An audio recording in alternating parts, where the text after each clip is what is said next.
week 13 of the the Groovy and Port Show. Welcome to the Groovy and Port Show, Mr. Gary the Groovy. How are we doing, buddy? Good. Thanks for having me back. I love the fact you got me back on week 13 of all weeks, right? And unlucky for all those guys. Week of all. Has to be week 13. Yeah. So I'm just wondering if you have anything to say about FSU. I have lots to say. Just the disrespect on the ACC, the disrespect on, it. The only thing I can say, which is possibly the only thing that can be sort of broadcast, is if Jordan Travis is that important to FSU, then he has to be the Heisman winner, because that's the only logical thing that they can do now, because if he's that important that the team who's unbeaten gets dropped out of the college football playoffs because the quarterback's not playing, then the quarterback has to be the Heisman Trophy winner. And if he's not, did you see his statement today? I did not see his statement. I've seen the coach's statement. I've seen the ACC commissioner's statement. I've seen a lot of statements. I haven't seen Jordan Travis's one as of yet. He stated that he is apologizing for getting his leg broken on a hip. No, he is apologizing that he did not get hurt sooner, so that the committee would have seen that FSU is more than just a quarterback. It is a team. Nice. Okay. And I can see. Yeah. I thought that was a good burn. I mean, that's a good burn. I know the Orange Bowl, and I know the amount of money that brings into the college situation and whatever else, but I would love it, and I'm sure a lot of FSU's fans would love it if FSU just turned around and went, we just declined that invite. We don't want to go play that bowl. They won't, obviously, for money, but then turn up and play it with freshmen, turn up and play it with like walk-ons. Don't take any seniors, don't take anybody who makes that game any worthwhile, because I think it's just disgusting. And yes, okay, next year it won't matter because there are 12 teams and the bigger playoffs and whatever else. So what they're saying is next year they wouldn't have done what they did this year, because they would have left FSU in 3rd or 4th and left them in the same sort of playoff bracket. But it's just FSU. It's sickening that it's down to the SEC and the fact that it's broadcast rights and it's all that. And everyone's saying, oh, yeah, well, FSU would have got, completely obliterated by Michigan or whatever else. Maybe. I was a bit surprised, but not surprised. I know how college athletics work in the States. And this is 100% political type, SEC. It's SEC money, broadcast right. Yeah. Yeah. It's a bit disappointing. What gets me? Next year, they are expanding. Next year will be and guaranteed and whatever. What gets me is if they're going to do that and they're going to put an SEC team in, put Texas in, because Texas beat Alabama. Texas is in, right? They're number 3. All right. Yes. So they had to put Texas on, but yeah. Anyway. But Texas right now is the Big 12. They don't enter the SEC until next year. So SEC really nominally have 2 representatives this year. Yeah. Anyway, we're here to talk about. So right now, Texas is a Big 12 team. Allegedly. We have a Pac-12 You've got the Big 12 champion. You've got the Big 12 champion. We have 10 champion. the Big 10. And the other team that didn't win their championship. Yeah. You haven't got the SEC. They won the championship. They won the championship. They have a loss. They weren't undefeated. Anyway, Gary, it's always great to see you. I'm glad you're here to fill in for Pez. And today, we have a lot of interesting questions that need answers. We have it's getting to that nitty-gritty time, isn't it? That are going to be making some tough choices during the playoffs. And that is why you are here, to help guide us in because looking at my record, playoffs is something I'm really, really looking forward to. Well, you're 2-10. I'm 6 and 7. But I had the second most points last week and the most points this week. My team is solid. I last week I lost and scored the second most points. I just hit my scheduling and who I'm playing. It's been a Getting to rough that year. stage, yeah. And I mean, if anybody ran into a Miami stack this week, ouch. Oh wow, ouch, yeah, 18, wow, yeah. He never ceases to amaze, does he not? Anyway, Johnny, let's go to our first question for Miss Dr. Groovy here. Welcome to the Fantasy Couch with Dr. Groovy. I'm taking it. I'm taking it. Wow. So, What an opening question. Last week, the Steelers racked up 400 plus yards.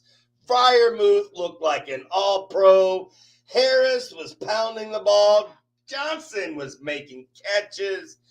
Pickens was getting open. Pickett looked serviceable. I love those slowly getting back down to tiny hands. Kenny. Yeah, and then yesterday happened. So what are you thinking? Are you playing any of these guys? If you have a choice, are you playing any of these guys? No. Down the playoffs? No. Not now that Pickett, not now that Mitch sounding like Kenny's ankle injury might be pretty serious. He might be done for a couple of weeks or something. So you're in the hands of Mitch Trubisky, and any Bears fans out there are, shuddering with PTSD when you mention that name, right? So you've got to look at, yes, they should be running the ball, but you wouldn't be running it with Najee. You'd be giving it to Warren if you've got Warren in your team. I think he's the better option there. If you had to play one of these, it's got to be Freeman, right? It's got to be Pat, because none of the rest of them are going to be worth their salt in anything. He's the only one that's going to be getting you consistent points. The others might have one game, although the schedule for the Steelers is soft. But with that QB room and the way it is, no, Freeman might be the only one I would play out of this lot. Otherwise, I'd be looking to offload, move, shift some around, anything you could do, because the Steelers, with Trubisky there, it terrifies me on offense. Any defense, you'd be playing every defense that's playing the Steelers. I agree with a lot of what you're saying, but ultimately, I am going to disagree with three players here. And I think the Steelers are going to win this. Well, they're going to go to the playoffs. They're going to be a wild card. I think Trubisky will lead them to the wild card. And if I remember correctly, Trubisky and Pickens kind of had a good thing going on for a few games last year. But I will say this. If you have Freiermuth, 100% I agree with you. Where I disagree is Harris. I think Harris is a starter for the playoffs. I think he's going to be 15 plus points every week, which for an RB2 on your team, I think that's good. Okay. I mean, I just thought, that Warren was starting to eat into his touches, and, maybe, I've not kept too much on that. I still haven't bought in on the Waller, the bandwagon, but a lot of people have. And I can see it. But, and I suppose you look at Johnson, right? He's finally getting in the end zone. He had those 95 receptions before he scored a TD or something insane. Yeah. It's like, so you'd think regression and natural regression, he's going to be scoring more TDs, but he's only got a couple, and I don't see. Yes, they opened up last week with 400 yards, but they still only scored 16 points. Do you think Pickett has a future, or do you think he's going to be an habitual, 18 to 23 type range? He's got a Minshew future, right? He's in that lower end of the spectrum, starting just a very capable, good level second backup type thing. So I think he's in that. Never top 50. Yeah, no, it won't. He struggled, obviously, coming in after Big Ben. You're always going to be under the spotlight here and whatever else. And he was like, the local guy, come good and whatever else. And yes, maybe it's early. It's only year 3 for him now. 2, right? He was a rookie last year, right? Yeah, right. So, he's got time to progress and get better, but he's not shown that step forward you'd hope for a second year, considering the Right. game time he got. So I agree. it's one of those hard ones to judge. You wouldn't And trade him away in Dynasty. It's a good one if you've got a deep bench. He's a good QB3 to have because he might come good next year. And as you say, the Steelers are going to be always in the mix of playoffs because Tomlin just doesn't lose. He just doesn't have a what losing an season, amazing coach. right? I will say I bet heavily on Pickett this year. Not necessarily as a QB1, but I have him as a QB2 and a QB3 in a lot of teams. And I was wrong about him this year. He has not, and with that, Pickens have not performed as well as I thought they would have. And No, I as you agree. say, So, you saw the flashes last year of them where you thought, oh, yeah, maybe if they take the second year step that you yeah. expect for, and they just haven't. They've kind of stayed Been where they really were. I think Canada. It didn't help. I mean, we Yeah. saw that with. Let's be honest. I know I'm jumping slightly ahead. The Monday night game, and you look at Trevor Lawrence's first year under Urban Meyer, right? And bad coaching can ruin a year and can ruin a season for a top draft pick or whatever else. And look at Lawrence now after some decent coaching has come into Jags. So Oh my it's still God. possible. Still possible, right? Still a chance that these guys can turn it round. So Good point. Good point, Groovy. Urban Meyer ruined Lawrence's first year. yeah, All right. I think we have more or less a consensus. If yeah. you If you have can a better swerve the option, Steelers, go with it. yeah. If you don't, Fryermuth, perhaps Harris could be solid. But if you have a better option, go with those guys. But again, check the schedules. If you've got one of those guys, the Steelers have got some sort of soft games coming up. So maybe one of the, Johnson might be a flex one to throw in there. And when they've got a softer schedule and a soft defense that are going, I think they got to play the Patriots. In fact, next Yeah, week, right? So I you agree. put them all in, right? It's just Put them all. put them all in against the Patriots. Relax. So, Gary, this is an interesting question. And I think it's a great question. It is, yeah. So, you're down, or your predicted score has a difference of, say, 30 plus points. Sounds like me I every would game this say season. you are not expected to win. Are you going to play your bench players that have some huge, like Alec Pierce this week, Yeah. right? 30 plus points, I think. Are you going to play those boom bust guys? Are you going to go with your steady, 9 to 13 point scoring guys that don't really do much outside of that? Who are we playing to hopefully pull off an upset? Right. Now, again, caveating this with check out my record. Maybe I'm not the most sensible person to talk about it. But if you're in the playoffs and you're looking at, and your opponent has, on the numbers, a better team than you, I should say 30 points, 35 points projected, whatever else. And based on, some of the stats and some of these sleeper projections have been way off this year. So just watch out for that if that's what you're going on. I agree. Right. 100%. Some of them have just been like, where are you getting those figures from? Yeah. Are you watching the game? They're But predicting Pitts at like 18 plus points yeah, every week in some of my leagues. yeah, Like and Pitts hasn't that's scored the 18 prime all example. season. He hasn't scored 18 points ever, I don't think. Right. Maybe. So yeah, those are the kind of things, you look at those, and I think Dalvin Cook's still projected to score massive points every week. And team players that are like, come on, it's basing off last year and whatever. So just watch out for that. I mean, but in this scenario, you're a huge underdog. You're in the playoffs. You're one and done, right? If you get this wrong, you're going done. Season's over. You have to take a swing for the fences. I wouldn't say totally. I wouldn't say put all of the everything has to hit for this to work.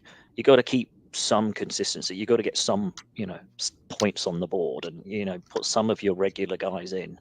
But I would say if you've got a wide receiver 2, or somebody you're putting in the flex who has that potential massive upside, got to swing for the fences here in the playoffs.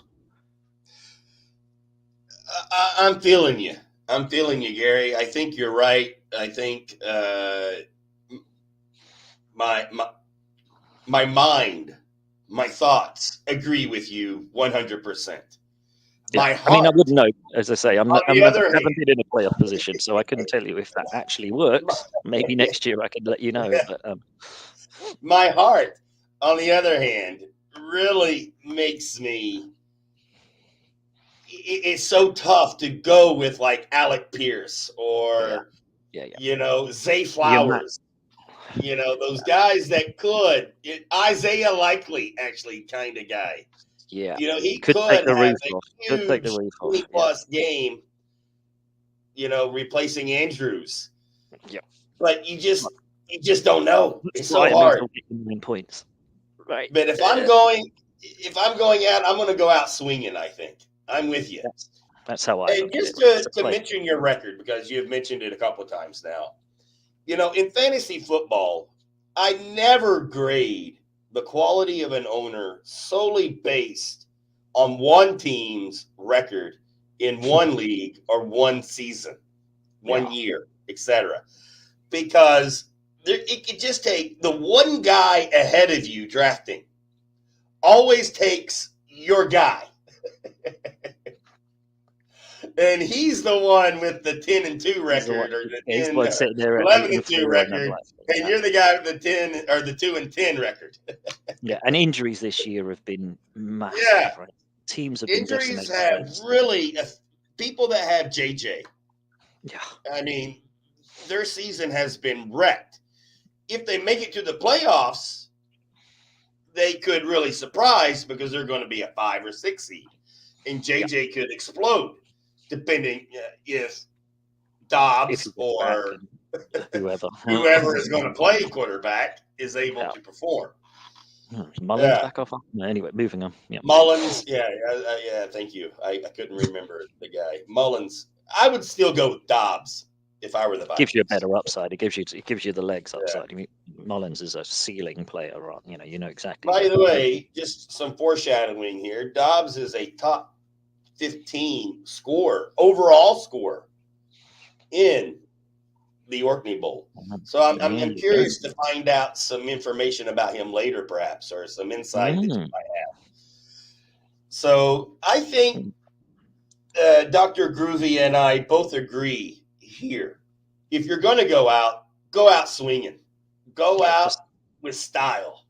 Play those guys. Sitting there going, I wish I'd have put that guy in, right? I mean, if you had the hunch, you think he's going to go, get him in. Boom guys, swing for the fences. Yeah. It reminds me of a few baseball analogies, Swing for the fences if you're down by 4. A single doesn't win you the game. A grand slam does. Yeah. If your bases are loaded and you've got a hitter on home point, you just got to swing, right? You got to take a swing. That's right. Swing for the fences. Let's do it. The season's done if you don't, and that's the worst case scenario. I should have played him. It's like, well, why didn't you? Yeah, well, you're going to lose anyway. You got a long time to play. Should have, could have, right? Exactly. All right, Johnny, what do we have next? So we have 3-4 slides of players that you're going to choose. Are you going to play them or are you going to sit them? Now, right here, of course, you're going to play Williams.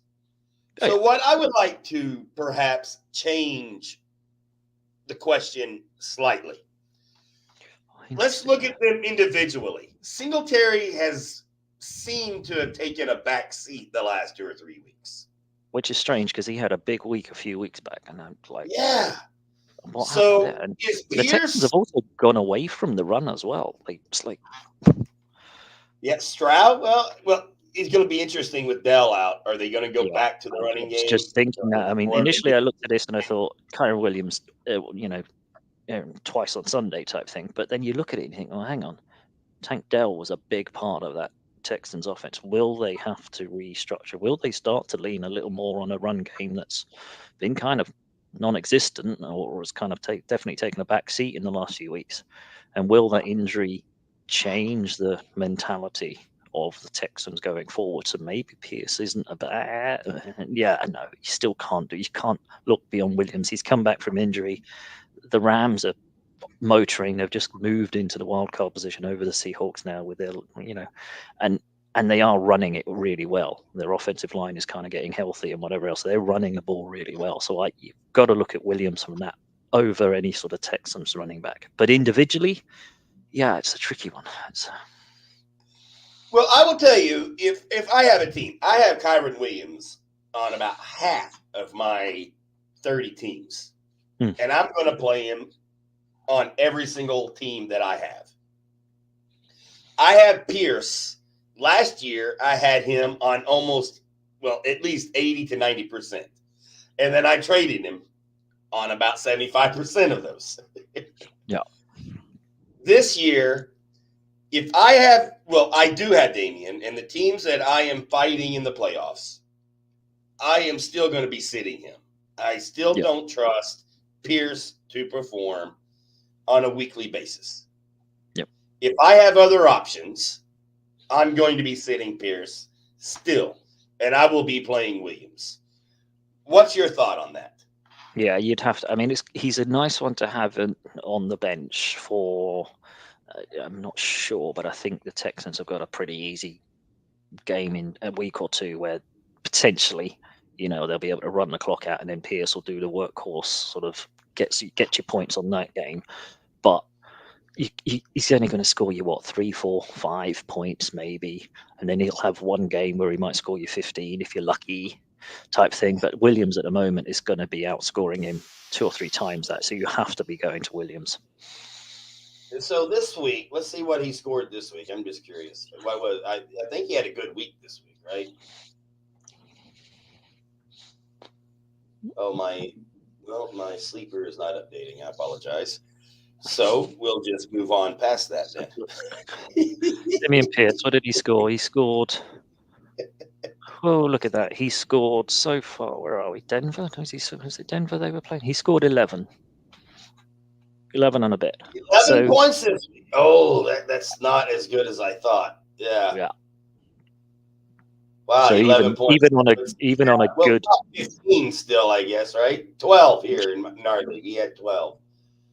So that's what? Still top 20. No. Wow, that's not even the top 20. It's not even. And look at Kyron Williams. He got you near enough 26 points, 25.6.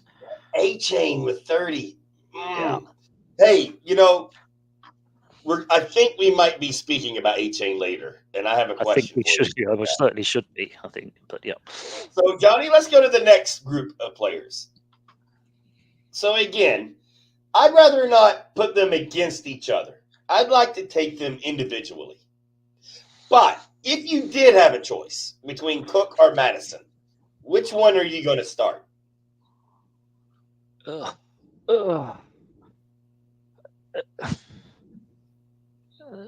Neither. If you really had to put one of these guys in, I suppose you'd lean Mattis because the lead running back in Buffalo is Josh Allen. I'm saying that the lead running back in Minnesota at the moment is Josh Dobbs. So neither of these guys are.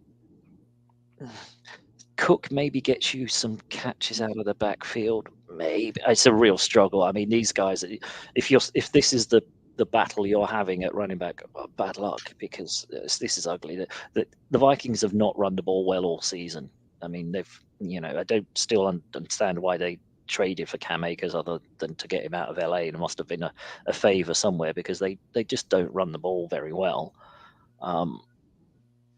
Look at that, Kamara wrapped it up. For these two, I mean, Cook always looks like he should be. He should be on a good team. He should be scoring you points. But then Buffalo just don't run the ball very well unless it's by Josh Allen playing, backyard football and scampering all over the place and, he is. I think I'm right in both Joshes being the lead runners or the lead, the rushing leaders for both of these teams. So any RB that you've got on these teams is a filler if you have to put them in. I suppose I'd go with Cook for the potential out of the backfield some extra points on receptions, but it's a real struggle, these two. Yeah, I agree with a lot of what you're saying, because what you're saying is,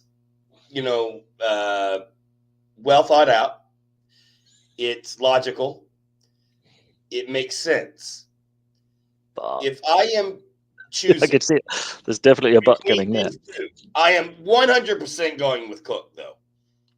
I mean, for me, if you're looking at the two situations, you got Madison with a hurt QB. You got Madison that, for me, he's one of those boomer bust guys. You're going to put him in there to hopefully he booms for you this week, right? That he usually sits on the bench as your RB3, RB4 guy. But this week, if you're in the playoffs and you're an underdog, I'm going to play him because you never know. You never know, right? Yeah. If I am in a tight game or match with another owner, I am playing Cook. And I would still play Cook as an RB2 if I didn't have a lot of other options. He's still scoring in the top 15 running backs. So a lot of people don't like him. But, when you have a 10 or 12 team lead, if you're number 13 in scoring, that makes you number one RB2. Yeah, I suppose it does. But I suppose I'm looking ahead, right? If we're talking real life now and how things are, you look ahead at what's coming down the line for these two. You lean more towards Madison because Cook's got a horrid schedule coming up. He's got the Chiefs, he's got the Cowboys, he's got to go to Miami. You're picking your schedules there, whereas I think Madison potentially has Raiders, Bengals, Lions twice who can't defend. So So you're looking at the schedule and saying Madison would be the better option. If you, I see that. It's just the QB. And I've been thinking the Vikings are a hit and miss all season. I don't think they're going to make the playoffs. Vikings are regressing, yeah. Unfolding. I think the Vikings were one of those teams last year that were an anomaly with so many games of one score that they won. What was it? They won nine one-score games in the fourth quarter, or come from behind games, something like that, an NFL record. Yeah, it ain't happening this year. They're missing the playoffs. They're not going to make it. They're not going to make it. Packers and the Lions are coming out of that division. Along with that. And I feel bad for Dobbs. I was really hoping that he would continue his, Cinderella story, but it may have crashed. It's exactly what happened at Arizona. He came in, he played really well. Yeah, he played really well in Arizona. Everyone's like, oh, maybe this, but then reality kind of crept in weeks 2, 3, 4. People worked him out. Which shows you how good Cousins was. It shows you how good. I mean, Cousins lit up the Niners on that game, against us. So he was so efficient. So, it's a massive loss for Minnesota that he's gone. But on this one, you lean towards Madison if you're in the. When did the playoffs start? Week 15? Next week, not this week, but next week. Yeah. So week from this Sunday. Yeah. So on that week, you've got Cook against the Cowboys. Ouch. Or you got Madison against the Bengals, and a Burrowless Bengals, I would suggest, is probably a better matchup than against. I see Cook having a big game against the Cowboys. Oh, there you go. Well, I guess we'll come back and check on that in a couple of weeks. But Gary, you should come in on a guest spot just for at least just 5-10 minutes to see. Just go. Told you so. Some of these. Yeah, absolutely. I love it. All right, Johnny, let's go to our next group. It's the only way I'm going to get into any sort of playoff sort of conversation anyway, right? Now, obviously, if you're looking at the names, the stats, the play-in, everyone is laughing at this. But no one is looking at the numbers. Wilson is a top 10 QB this year. He has been. The Cowboys, he hit a bit of a bump. He hit a bit of a bump against the Texans, but his stats and everything have been really good up, in the last 6 weeks. If you look at the Cowboys' schedule, as you said, we got what? We got the Bills. Eagles. You got the Eagles next week. Eagles. Seahawks, I think. No, we just beat the Seahawks. Oh, yeah, you just beat them. Yeah. Sorry, Pez. Actually, yeah, Always I'm going to have to look this up. I can't remember. They have 3 tough games. I got some tough games. I mean, you've got a double Commanders coming up at some point now as well. Yeah, the Dolphins, the Lions, the Bills, the Eagles. My gosh. The next 4 games, Eagles, Bills, Dolphins, Lions. My gosh. Is Dak going to be able to continue this amazing streak of 30-plus points going against the Eagles, the Lions, the Bills, and the Dolphins? Some of those you'd say yes. The Lions defense, I think yes, definitely, because that's it's porous. That Lions defense is not stopping anybody, so he probably will score against them. Bills, maybe not. I would suggest, I got a feeling he will. Just leave me the mic. Okay, I got a feeling he will because he has to. The Cowboys now, after the Eagles got kind of pretty much beaten up this weekend. Yeah. Sorry, I don't know. I was trying to sign into the comments and it logged me out. And anyway, I'm back, Gary. I apologize. I'm trying to follow the comments. No worries. It's all good. So yeah, I think I could see Dak sticking with it because Cowboys are going to win out, right? They're still in with the chance of winning their division. Eagles just got beat up. The Eagles are going to be struggling after last week, and the humbling that they just got handed at home.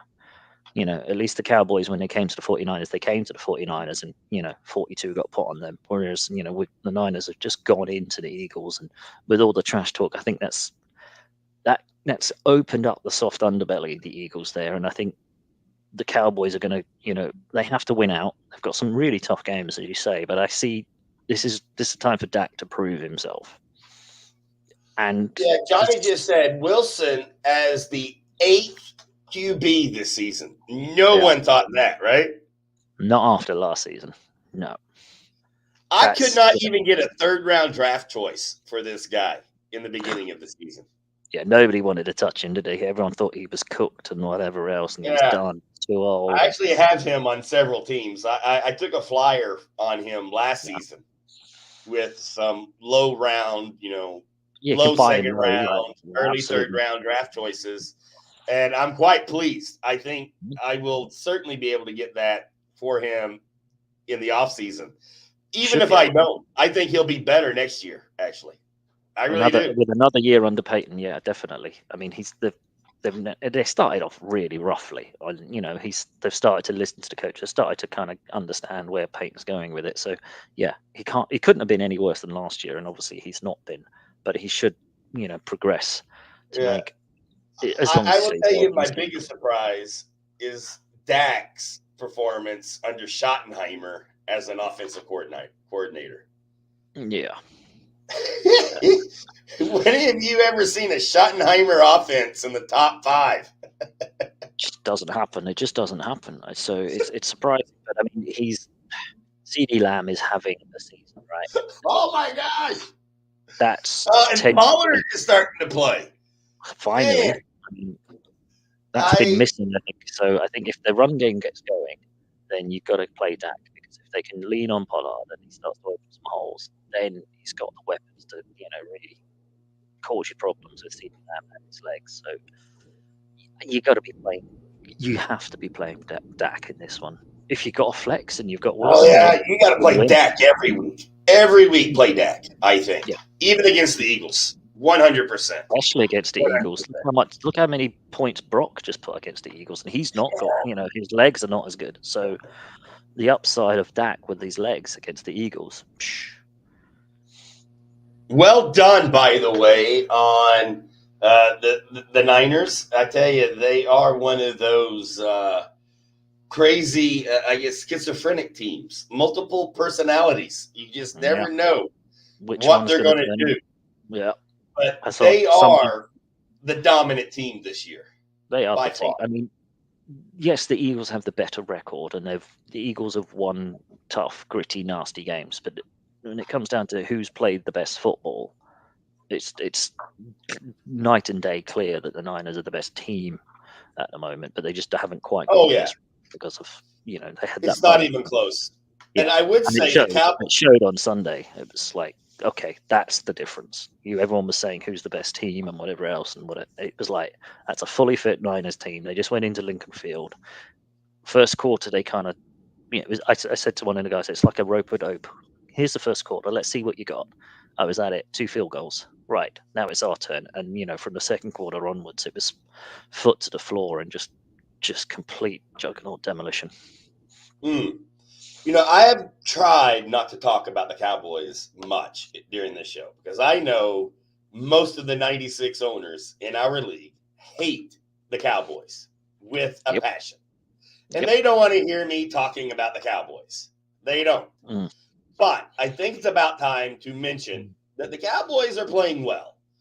And if they had played a bit tougher schedule earlier and had the same record, I would say they are playing as well as the 49ers. However, Dr. Groovy, let me finish.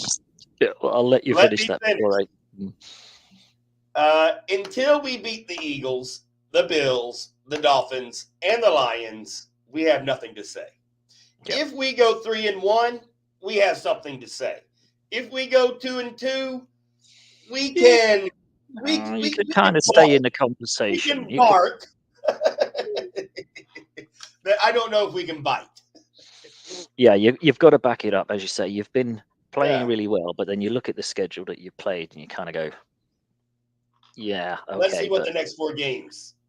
You haven't played anyone, and then going back to the the college football conversation we had at the beginning. Hey, you haven't played anyone, so really, are you in a top 4 team, or should you be out of that playoff position? Yeah, I think that's what ultimately hurt FSU. Alabama had a top, I think, 15 schedule and strength of schedule, and FSU did not. So, I mean, it's like, I think FSU should have made it. I think they were robbed. Undefeated ACC. Anyway, Johnny, let's go to the next one. Obviously, you're playing A-Chain. Obviously. Even if he is the RB2 in a Miami offense, he still, as you saw this weekend, he got in and got 2 TDs and racked up some points. Granted, I'm just wondering, is he going to get hurt next week? That's the only concern. He's been a bit dinged, doesn't he? He has one game where he, lights it up, and in the next game he pulls a hammy or gets a ding on the ribs or something. So, but it's not surprising when you watch him move. He goes so fast that it's not surprising the guy gets injured, right? That's the thing. But that Dolphins team is terrifying when it hits top speed. It's like, and that surprises me. But it doesn't surprise me because who else has Tampa Bay got? They've got Mike Evans, but they need Rashad White to be putting in the numbers before they can open it up and start to put it in the air, right? So, yeah. Gary, I got to be honest with you. I failed, not only as a host, but as a fantasy league owner. I did not realize that White was RB3 until this week. And this week he's RB5 now. I had no idea. No idea. Completely under the radar. That's one of those under the radar. Somebody's sitting there going, love him, this guy. Nobody picked him up. He probably picked him up late second. Maybe. Yeah. Because everyone was looking at that.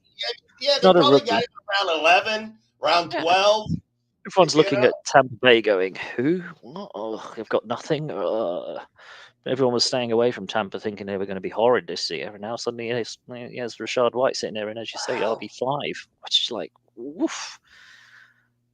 Wouldn't have picked that one. You would not have picked him as a top. Here's my A-Chain question that I foreshadowed earlier, Gary. Do you know McGunnell? I don't know if I said his name. I am in a few leagues with this guy, and he knows his trades. You got to be on top of your game when he sends you a trade request. You better do your homework before you hit that accept button. Oh, yeah. He has sent me a few interesting ones. Because when you think you're the winner, that's when he's going to get you. Yeah. Anyway, so he sent me in a keeper league.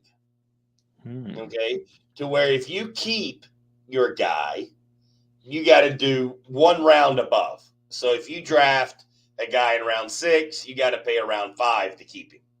Yeah. Right? So he sent me a trade. Jackson Smith Najiba. He was drafted in round 6. And he sent me a straight up trade for A-Chain that I picked up as a free agent. Now, I hit accept only because, well, A-Chain, I just saw him get hurt, and I'm thinking this guy's going to miss half the season every year. He's a small guy, but when he plays, he'll put up 30, but he's going to miss 4 to 6 games every year. He's never going to have 16 games. And JSN is actually, from what I see, is starting to fit in that offense. Yeah, he's taken over the Lockett role in Seattle. Yeah. So my question is, would you trade A-Chain for Najiba? So you put undrafted in your league? He's undrafted. No. I did it. I did the trade. So you got A-Chain, or close you enough. sold Let's have some fun. Let's do it. It'll be good to talk about next year. Yeah. So you sold A-Chain and got Najiba, or the other way around. I sold A-Chain. I picked him up as a free agent and sold him, traded him for Najiba. For potentially a 5th rounder if you keep Najiba. Yeah, if I keep him, I got to pay a 5th round to keep him. While McGee will pay a 13th round. On that, he wins. Mm-hmm. Certainly so let's on that. Take away that. Let's just say, would you trade? Who would you rather have straight up?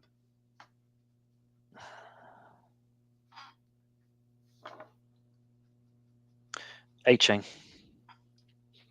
I think thinking about it, because most are, I know Raheem. I love Raheem, but he's 31. 32. 31. He might, he's a running back. He's going to possibly be 32 by the start of next year. Yeah, so A-Chain's probably going to be your lead back in Miami. Another year of McDaniels coaching and training and, getting that playbook versus a Seattle team whose QB is uncertain. Gino, is he going to be around? He will be around next year. He'll be around, but he's not the Gino of, and with you've got DK there at Seattle. Well, maybe you still have DK at Seattle. Who knows? I think Lockett will be gone. I think Lockett, and so Najiba will probably move into the Lockett role. Yeah, but I still think A-Chain has possibly got the bigger upside. Yeah, and as you say, because I'm starting to regret the trade a little bit, to be honest. It's feel a little bit like he probably got a better trade out of it, but you haven't. It's not the worst loss to take, right? It's one of those. But because I certainly would have kept A-Chain in giving up a 13th round. I don't know if I'm going to keep JSN and give up a 5th. Pay a 5th for him. 5th in a keeper league. That's round 8. Will JSN go before round 8? Next year? Yeah. I think so. Yeah, so he might be worth keeping round 5. I would say so. Yeah, he'll go. Right. So we both agree here, Dr. Groovy. We're going to keep White and A-Chain in the starting lineup. Certainly, this is a no-brainer. Let's go to the next one, Johnny. We're going to have to go a little quicker here to keep it under an hour here. Sorry, I've been talking too much. So this is a long question, but basically, I'm going to paraphrase. So, hey. How much money is Kirk Cousins getting, right?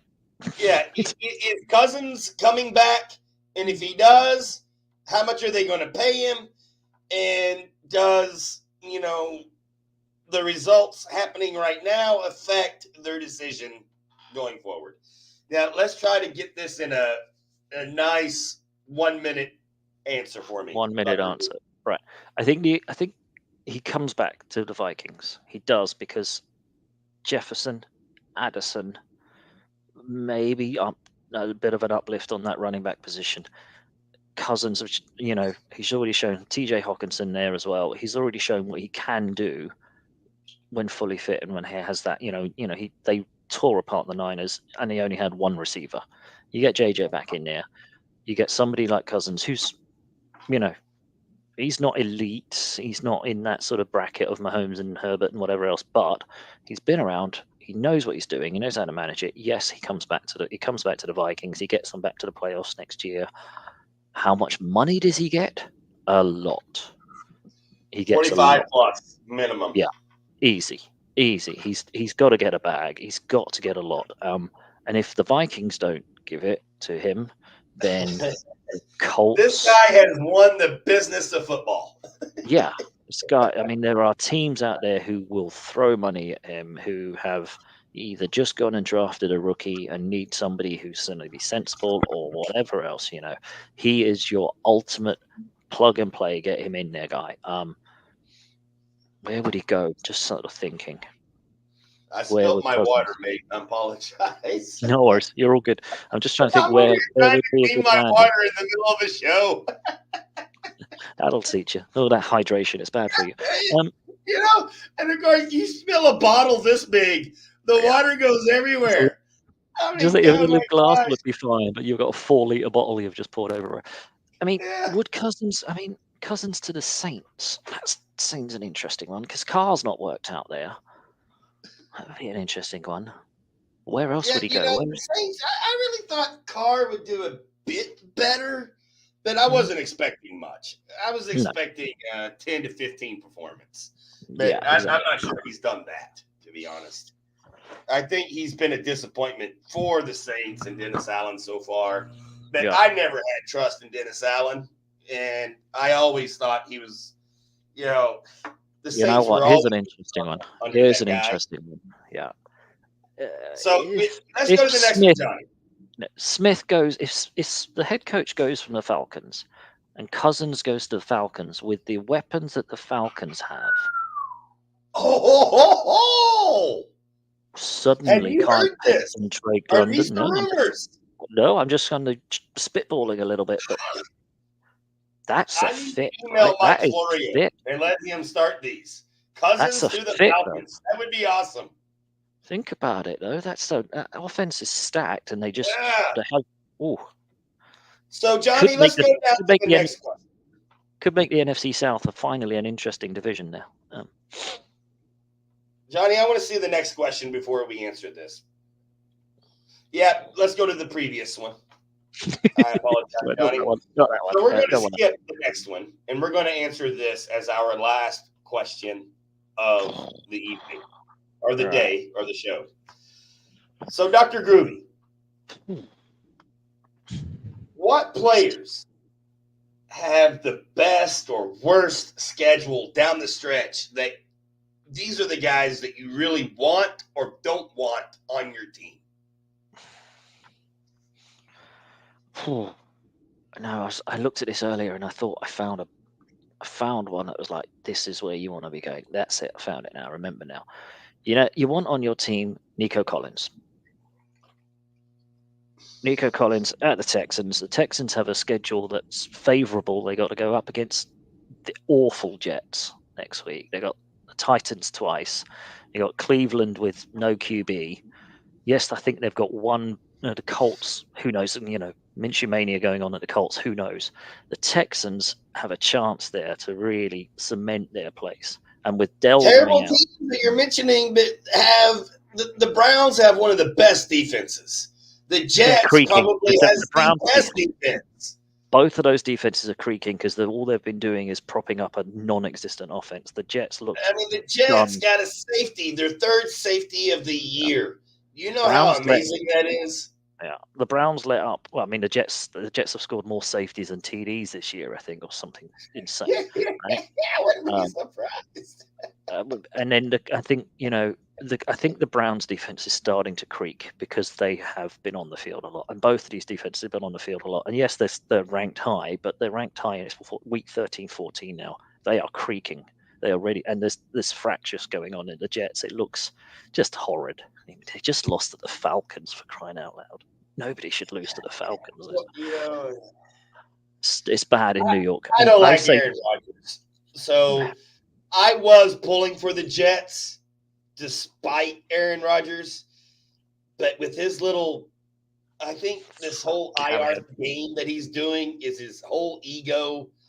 And, I think losing to the Falcons puts. I think losing to the Falcons puts the game the Jets are giving him right now. Yeah, I mean the Jets made a big mistake by not going and getting a backup for Rodgers and saying, "Yeah, Zach Wilson's our man." I mean, come on.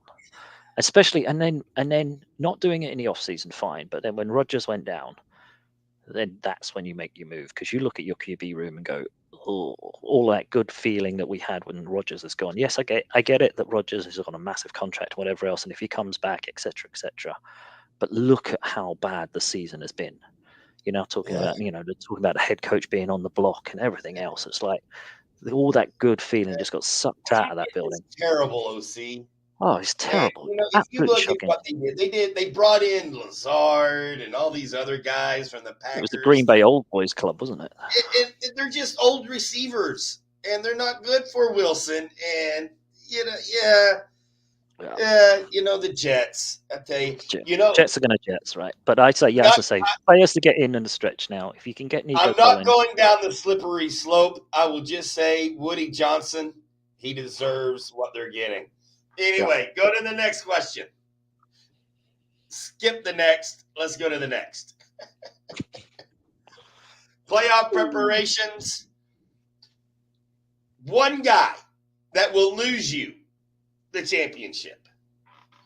Tony Pollard. Really?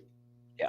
I was not expecting that. But yeah, you know what? I think you're right. Mm-hmm.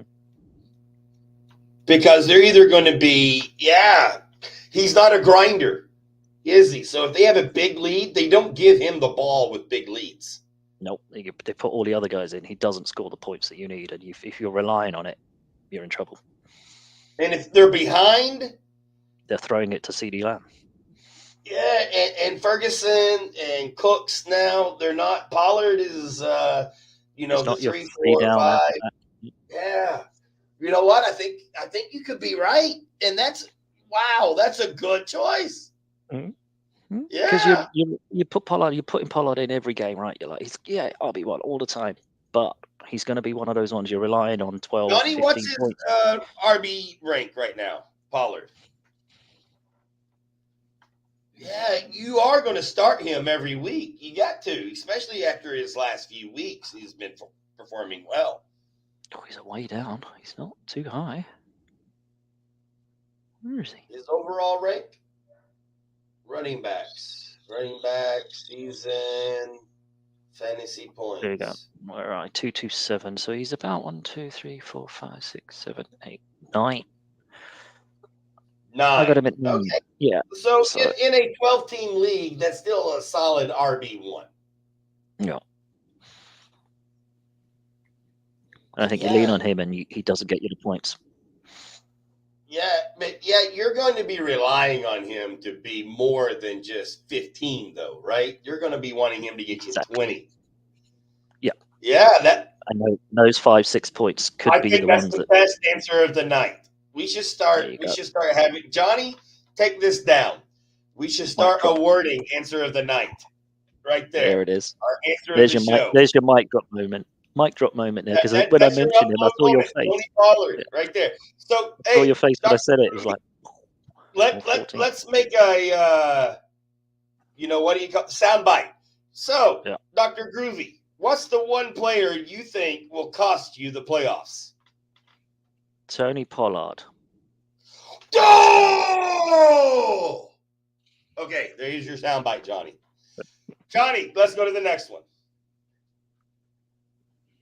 Monday Night Football, Dr. Groovy. I love it. I'm going Jags. Yeah. Who you got? Burrowless Bengals. seem to be a little bit all at sea. They don't really have anything. Jags at home, first time in Monday Night Football in 10 years or something. I think the Jags take this easy. Well, I got a message from Dr. Pez. He's going with the Jags as well. Who do you have, Johnny?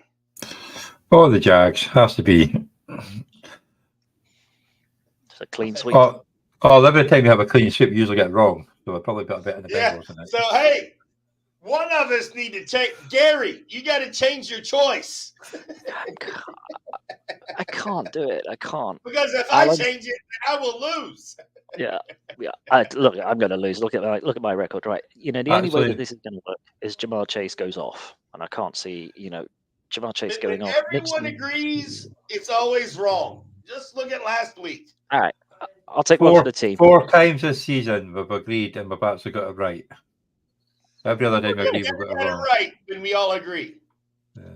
4 times we've had it right. So. All right, then Bengals by 14. There you go. No, you say Jags, Ross. I'm not changing it. So all 4 of us are going with the Jags. I got it. Yeah. All right, Johnny, what's next? Our lock of the week. I haven't even looked at the scores yet. I'm sorry, guys. I've got Pez's one. Pez is going for the Lions, and I'm going to go for the Texans. You're going Texans. Yes.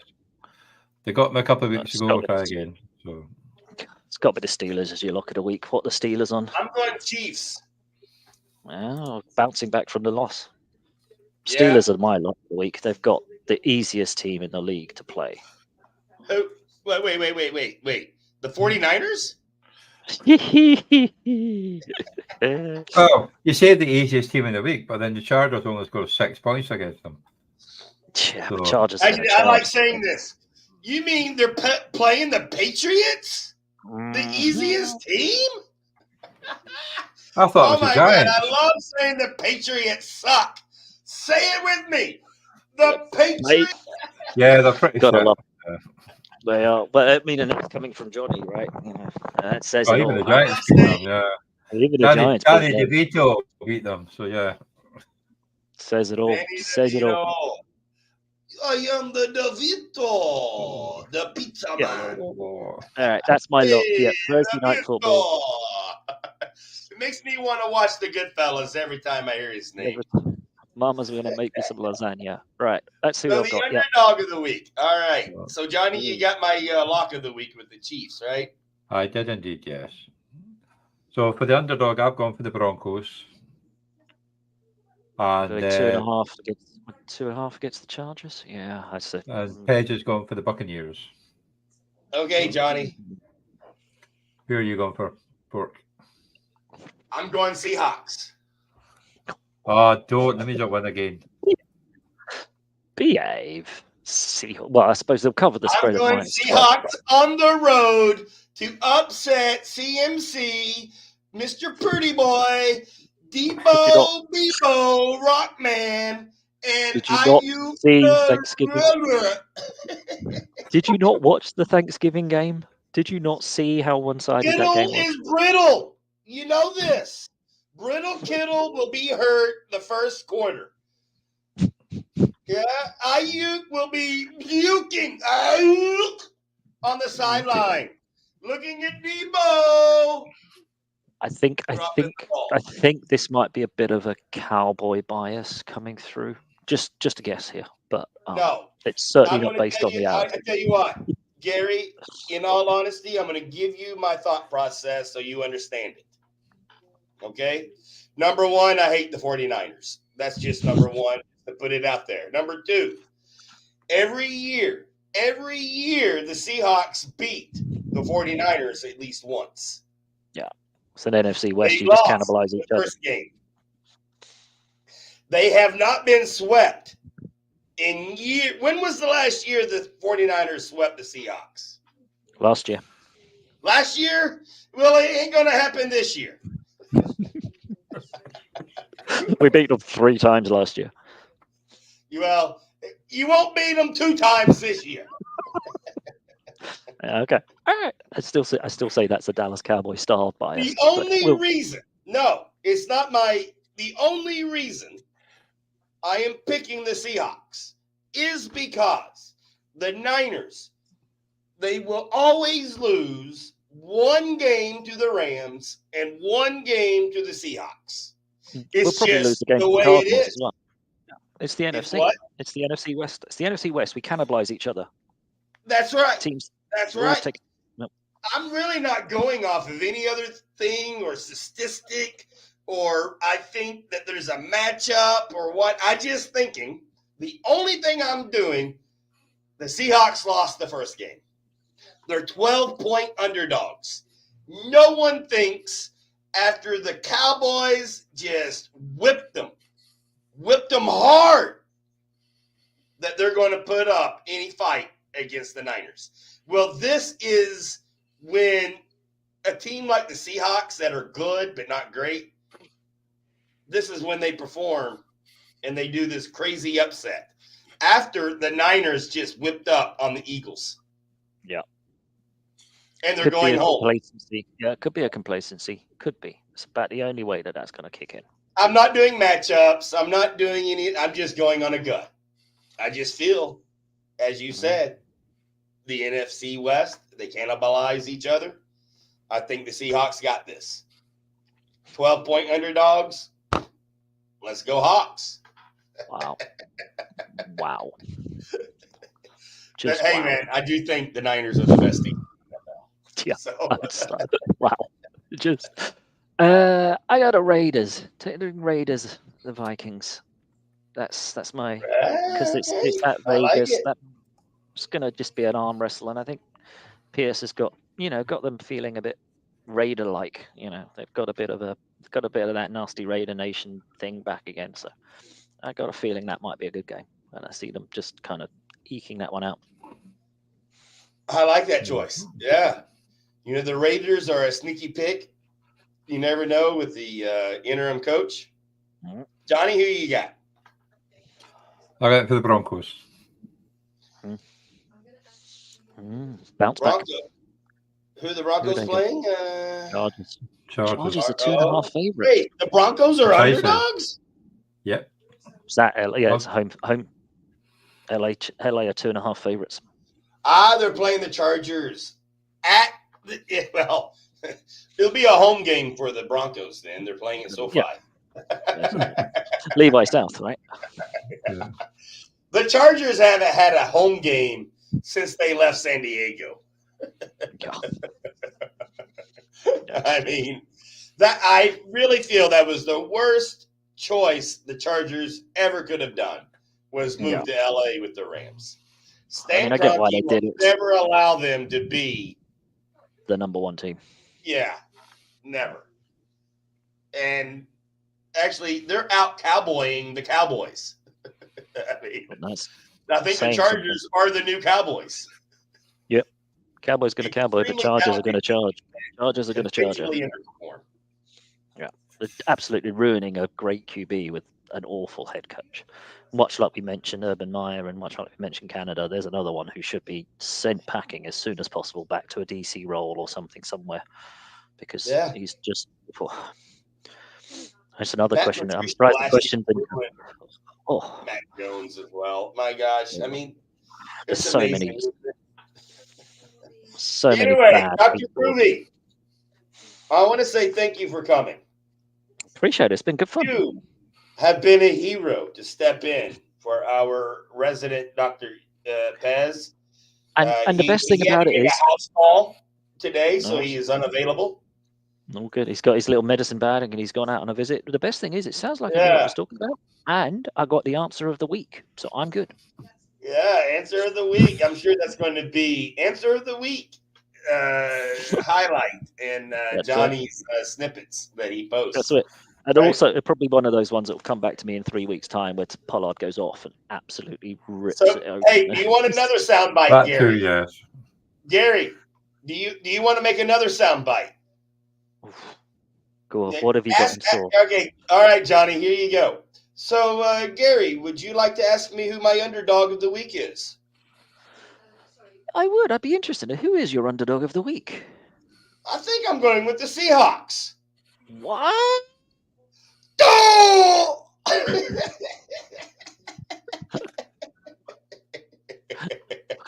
I mean, and maybe to cover the spread. Actually, not even to cover the spread. Not even covering. Really? You're not even giving them a chance? You're not taking this seriously, are you? No, not in the slightest.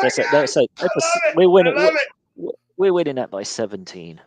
And we're benching. Yeah, we're benching half of our starters in the fourth quarter. Johnny, play this clip next Monday after the game. I called us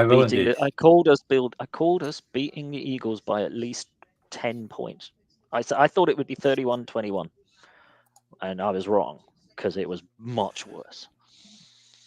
Yeah, I love it. I love this. I love it. All right, Dr. Groovy. I do think FSU was robbed. I think today we had a lot of good talk, and I think if anyone listens to your wisdom, I think that they might have. I know what I'm talking about. Yeah, I know what I'm talking about. Just don't look at my team's record. You know, I don't know what it is. Well, I think they'll look at your wisdom and think of what the fuck happened to his team. And then they'll look at my team and go, "Oh, there was a bit of homerism in my team." Let's be honest. Maybe we will dissect your team during the offseason. Ooh, that could be a good one. Yes. That could be a good one. I know exactly what went wrong with my team. Yeah, we can dissect it and have you on as a guest as well to ask you, what were you thinking during these decisions and when you were drafting and so forth? Well, that would be a good one. Goes for Mahomes first. All right, Johnny, as always, you've been awesome as the producer, and I appreciate you being here. You are the engine that drives this show. Without you, we would not have a show. So thank you, sir, for allowing us to be here to give our wisdom to our Orkney Bowl mates. Share our wisdom with the world. Yeah. I'm going to make the playoffs with that. Yeah. Come back. Come back. Forget about